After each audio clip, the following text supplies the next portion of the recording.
Hi, it's Joe Mandese here from MediaPost on Thursday of our live coverage from the Cannes Festival of Advertising Creativity, also known as the Lions and the Media Lions.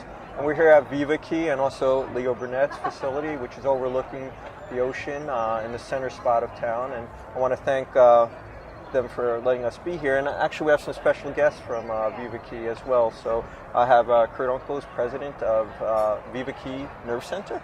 And I have Sean Kegelman, who is the head of the Ventures and Partnership deals. And, I just dragged these guys in opportunistically. This is all live and for real, no in-the-can editing. And just like to get your impressions of, I know you guys have been immersed in deal making and actual activity here, not necessarily partying. But what are your big impressions of Cannes this week as you're wrapping up? As a first-time Cannes person, it's been a wonderful week. Just getting the view is great. But yeah, for us, it's an opportunity to have a lot of meetings in a short period of time. Meetings that generally involve lots of flight and travel in the U.S. and coordination amongst many people can actually be done pretty efficiently here. And so the days are long and full, but they're definitely effective, and actual work goes on in Cannes. Well, there are worse places to be working than this, honestly. It's sweltering here, just so everyone understands. That's why I'm wearing the polo shirt. Yeah, it is very hot. Sunglasses, sun hat, Leo Burnett. So you guys you're busy year round, cutting deals and doing things. Was there anything that happened here that might lead to transformation in your business in some way? I know it's probably proprietary, but just characterize, was it a technology you saw? Was it a relationship you established? Was it something you heard somebody say? Well, as Kurt was saying, we use this opportunity because we're here with a lot of our leadership from across the different agencies, the partnered companies, Google, Microsoft, sure. Facebook, all those companies are here with their leadership. So we always take advantage of this, and similarly CES and some other events throughout the year as kind of milestones with our relationship to take a look at where we're at, review where we're at, and to plot out new opportunities. So it's always very critical to sort of have those meetings, and I would say they're very impactful to sort of just be both a measure and a kind of light forward. Well, you heard it here from the horse's mouth, literally. This is not all whining and dining and partying. We're overlooking the majestic pool here, but there's some serious business taking place. On that note, I know you're expecting a really important call soon, so thanks for taking a minute out just to say hello to the MediaPost crowd. So absolutely. Thank you. Thank you. Take care, Sean. So in a moment, my colleagues, my colleague will join us, Barbara Lippert, because once again, somehow, miraculously, Bob Garfield managed not to make this live broadcast, but he has a good excuse. Originally, we were going to do this from the press center across the street at the Palais, and unfortunately, we saw this notice here, which is important notice. The press center will be closing at 1800, which is 6 o'clock in U.S. time today for security reasons prior to the presidential Bill Clinton seminar. And yes, you've heard us speak about this week, but unfortunately, Clinton's speech did compromise our ability to do this, and Bob couldn't be here. But I will say that Bob did give us a written statement that he prepared for this inevitability, which is, if you don't mind, I will read it now. I regret being unable to join you and that other journalist today. I categorically reject the press report suggesting an internal rift within the Cannes MediaPost reporting team. These are lies spread by foreign agents and terrorists. Bob Garfield. So I don't know exactly what that's about, but we did promise to get Bob and Barbara on camera together, and I think Barbara is about to join us in a minute. Hi, Barbara. Oh, nice hat. Thanks, Joe. We need to, sort of. You're right about cable TV in the 70s. Yes. This is really happening live and impromptu, and we're here in the you're low down and high up. Low down and high up. God didn't fix that. No. Yeah, I can't fix the fact that I'm shorter than you, Barbara, but We'll do that in post. It's going to look pretty dumb. But, okay, I'll do this, you do that. Okay, I'll sit back. Anyway, you're looking very Ken. Thank you. Again, you mentioned the Leo Burnett hat. What is this with a statement from Bob that you started with? Yeah, well, he was trying to explain why he couldn't be here today. Can I just say a few words about what he said to the camera yesterday? Sure. It was so outrageous. I could not believe it. I mean, I won't even get into all of his, geriatric stuff in which he lumps me. Speak for yourself, Bob.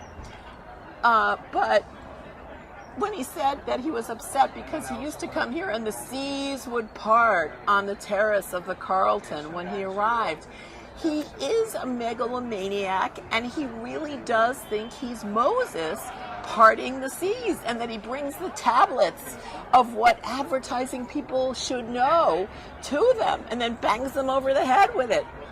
I don't know if it's a gender thing or whatever, but I really never counted on the seas parting anywhere I went. I was just happy to have a job.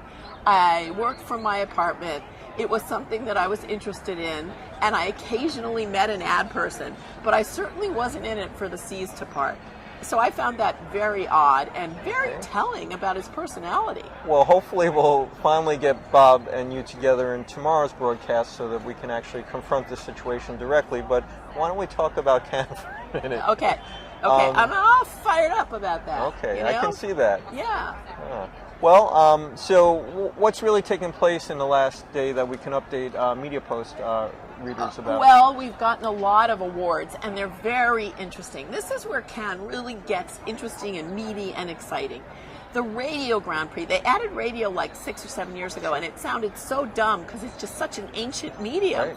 And they claimed that the entries are up 30%. Wow. Now, every category I've reported on so far, they say the entries are up 30%. It sounds, I don't know, maybe we should look into this. Maybe there's a scandal there that they are misreporting the numbers. But anyway, the Grand Prix winner did not sound like a traditional radio commercial in any way, shape, or form. There was no voiceover, there was no jingle, there was no storyline. Instead, it was not a commercial, it was a frequency. It was another frequency, not the usual radio frequency, broadcast over the radio for the first 10 minutes of every show, sponsored by Go Outside magazine, which is what Outside magazine is called in Brazil. And the agency is from Sao Paulo, and it's called the Talent Agency. And they came up with this frequency that repels bugs. So if you went outside with your radio, you would not get bitten by mosquitoes and you would enjoy it more. Wow, that's incredible. And I don't really know even if the technology worked or not, or if it really worked. And also my question was, no one goes around with a radio anymore. Everybody has an iPod or a phone. But apparently, it reached a total of 3 million sets. Wow. The way it worked is that mosquitoes thought radios were dragonflies then, and they wouldn't go near them. I don't know how that worked. But anyway, it's kind of a marvel of technology. It's a creative use of media. And it's a great use of media rather than a traditional commercial. So that something similar happened for design. The agency was out of Munich called Service Plan, and they won the Design Lion Grand Prix for an annual report for a solar company. It's called Austria Solar Company. It deals with solar energy. And you see the report, and it has 2 normal covers, and you open it up and the pages look blank. Really? And then you realize that if you hold the pages to the sun, magically all the text appears on every single page. And so they use some sort of solar technology as a solar company to advertise the company. And that was kind of brilliant, and it won the design award. What I love about both those examples is the uses of analog media that were about the creative use of the medium, not necessarily the advertising content on it, which is exactly what we try and recognize at MediaPost in our creative awards. The utility rather than the communication about the utility. Very cool. Very cool. And there's another thing happening in the Cyber Grand Prix. Again, it was not an ad, but it was a device. We wrote about this a lot. RGA developed this for Nike, came up with it on their own, and then Nike funded it, called the Fuel Band for Nike Plus. Now, they started Nike Plus, which was something in your shoe that would allow you to go on, to understand how much you were running, get different feeds, go on the internet afterwards and compare yourself to other runners. This was different because it just measured your output of energy, and it's for all different sports, and it's, again, an amazing technology. So the Fuel Band, not any ad for the Fuel Band, but the band itself, the device, the utility, is what was considered the Grand Prix. That's fabulous. And what's brilliant about it is the agency, RGA, was involved not just in the expression of the communication strategy, but the actual product design. And yesterday, Bob Greenberg said he's going to take the word agency out of his name, although you pointed out that agency was never in the name, RGA. Stood for associates. Because it's Greenberg Associates. But he's going to try and come up with products like this for all of his clients. And that's really the future of advertising agencies being useful. In the day when the threshold is so low that any kid in high school can come up with a really decent video, this is what advertising agencies are built for now. Sure. There was a traditional ad honored in the press area. Now they call print press here. And so the Grand Prix went to 72nd and Sunny, which is a California agency, working with Benetton, United Colors of Benetton. And you and I know that Benetton has been doing this really provocative stuff for like 20 years. You know, they originally had the nun kissing the priest, and a white woman breastfeeding a black baby, and black people and white people kissing. So it was nothing new to me, and it's sort of shock to shock. For shock value, they're always shot beautifully, they're always art directed beautifully, they're always graphically incredible and stunning. But you know, this is nothing new. This year they had Mubarak kissing Obama. They photoshopped them together and had it, and it was called the Unhate campaign.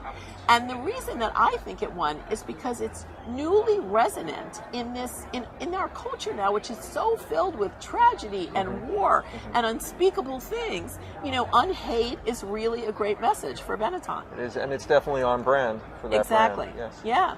Okay, so those are the main highlights from the awards in the last 24 hours? From the awards, yeah. And then I also saw a lot of speakers that were interesting.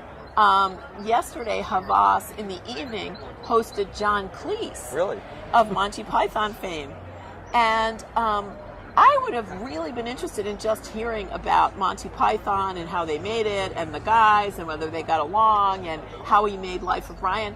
But instead, he did this like whole scholarly presentation based on Havas's research. Really? No kidding. And he's teaching at Cornell. I'm not sure if he's there now. But yeah, he did apparently 2 different speeches, and he wrote, and it was all filled with psychological stuff about, you know, making choices. And basically the bottom line is that 80% of marketing and advertising just does not work. And if 80% of products went away, no one would care. Right, that's fabulous research. But he started it by talking about the Goldman book about Hollywood, No One Knows Anything. And he talked about, you know, the reviews for Monty Python. The top people at BBC, it was, you know, revealed later, hated it and couldn't wait to get it off the air. No one knows anything. That was his point. And he was very funny. Right. It's a bit of a trend because last year Terry Gilliam was here presenting on behalf of Momentum, one of the Interpublic agencies.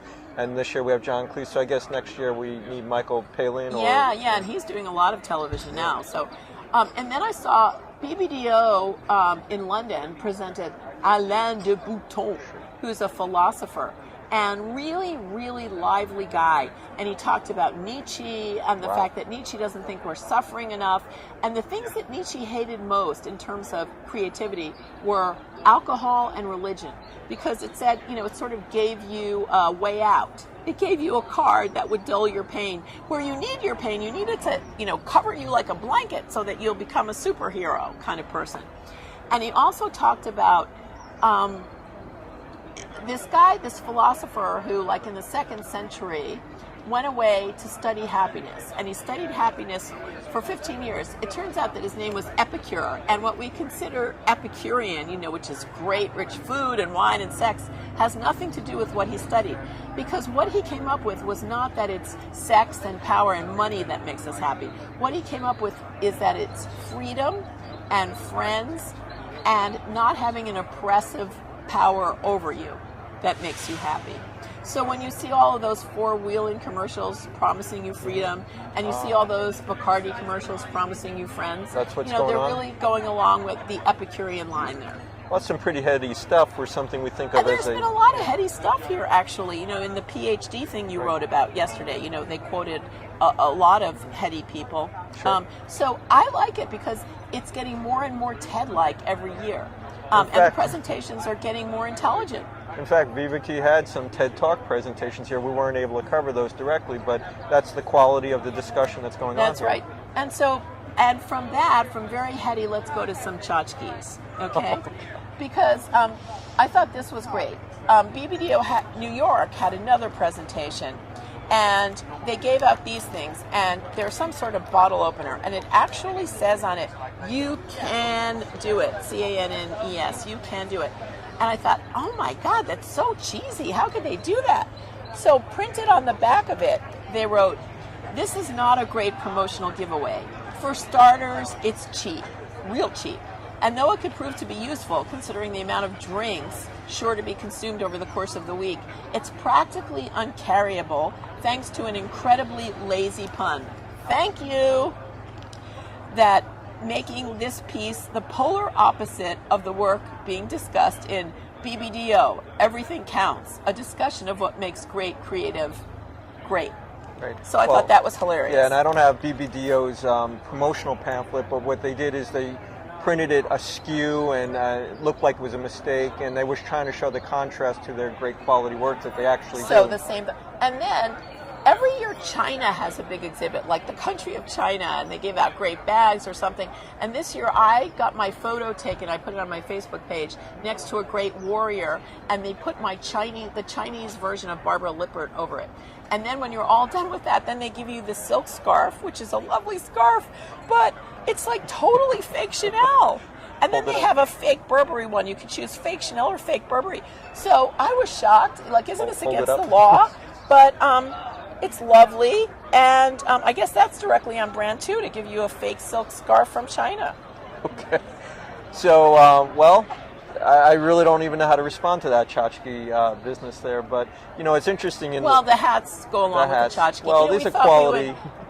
We thought we would Frank Sinatra it up today because after a while you just need some new shtick.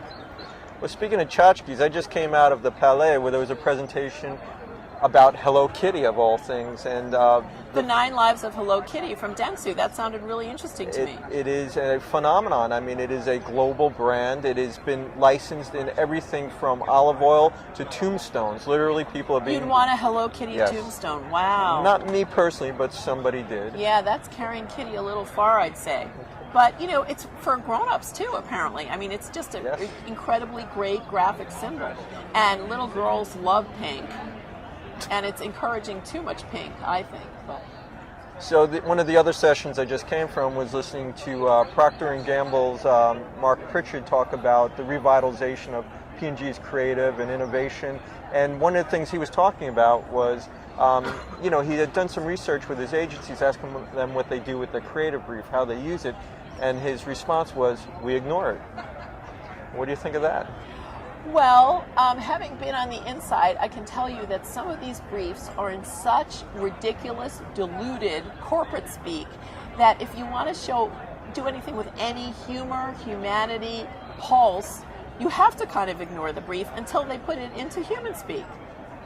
Well, Pritchard pretty much made fun of that himself. He read some actual P&G brief speak, which was ridiculous, and he kind of made fun of it. But then they showed some wonderful creative, and I know you weren't in that session, but there were incredible new heart-tugging ads, most of them involving their Olympic sponsorship program. Really great stuff. They did that great mother campaign. Yes. Behind every athlete is a mother, and they show kids being woken up at 4 a.m. to go practice. So the new tagline is "P&G, a proud sponsor of Olympic mothers." But a lot of fathers get up early. I have to say my son was a hockey player, and his father got him where he needed to be. This father was traveling to Cannes on Father's Day, as were a lot of fathers here. But I think it's demonstrating that the creativity that's coming in this industry is falling in all places, whether it's innovative use of new media spectrum, like the radio example you gave me, or the paper being photo illuminated, or use of P&G's? Well, the interesting thing is that P&G started coming here, I guess, about 10 years ago. And at that time, it was just a creative playground where people came and they just had fun and they went to one award ceremony. And it was a quarter of the size it is now. And P&G came and they announced that the following year they would win one of the golds, and everybody laughed. They laughed when they sat down in the auditorium because P&G had such formulaic, terrible advertising. They kept coming back and bringing 30 people, and then after P&G, then McDonald's came, and then American Express came, and sooner or later all the clients came, and the advertising people hated it because they were in meetings with clients all day. This year we are overrun with digital companies. Digital companies are the new production companies. So, Spotify and every kind of app company and digital company is here. And so they're busy meeting with agencies because they want to sell their services. And so I would say that has added like 30% more attendees. Maybe that explains why the awards are all up 30% in each category. Exactly. And unfortunately, while we're sitting here, we're missing Bill Clinton. We are. Unfortunately, Bill is actually across the street there giving his And they had to presentation. sweep out the whole Palais. They closed the whole thing down for an hour, and everybody lined up in the hot sun to see him. But So we probably won't be giving you a live update tomorrow on Bill Clinton's maybe speech. Bob got in there. I bet he did. I have a feeling he might be in. Yeah. Maybe we'll get Bob on this couch tomorrow. Okay. Okay. Well, thank you for being here again, Barbara. Thanks, Joe. I like your hat. Well, thank you. Ditto. Thanks. Thank you.